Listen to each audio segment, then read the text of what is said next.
Hey everyone, great questions today. Excited to have the first day of the 60-day challenge behind us now.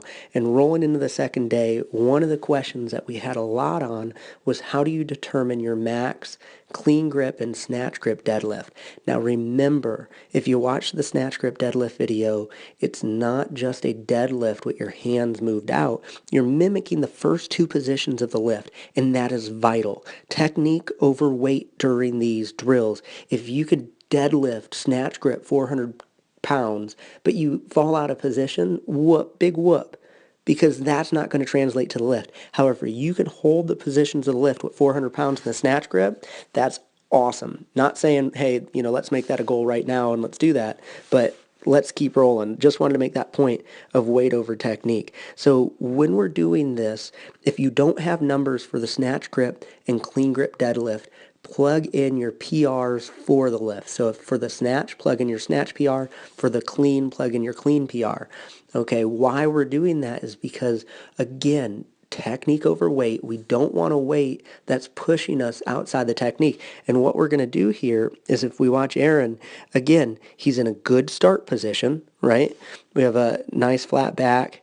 Okay, one thing that we talk quite a bit about in our courses, if you've been with us, is this knee and elbow, right? His knee and elbow have a relationship of either being flush, and when I say flush, then the knee is through and even with the front of the arm, right? Or through. So the knee is past the front of the arm. With Aaron, you can see I kind of have him up in the air here. If we put him all the way down, he's a little through, not completely flush with his arm. But if you're behind the arm, if you're closer to the back of the arm here, then your knee needs to get through more. That sets your height for the hip.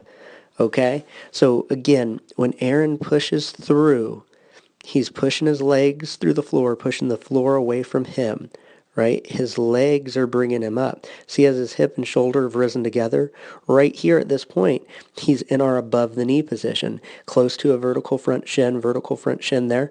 And what he's going to do is he's going to open his torso. And when I say open torso, think of a hinge going through his hip.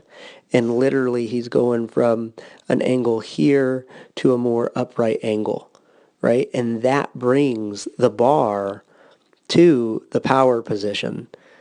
See that here? See how his arm stayed nice and long? At this point, there's still a bend in his knee. His weight's still towards his heel. And if he were to drive through his foot, right, and drive his legs up and pull himself down, that bar would go up and he would go down. So this is the video for the clean grip deadlift. Go ahead and check it out. Excited to get this rolling for you guys. Hope this helped. But again, plugged in those numbers like I mentioned there, and let's keep rolling. Great questions. Keep them coming.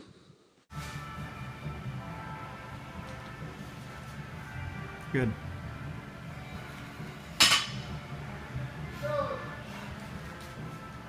Good.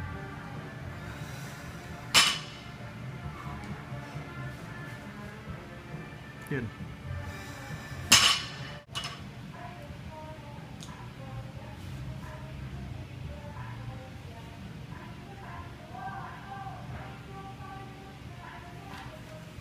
Nice.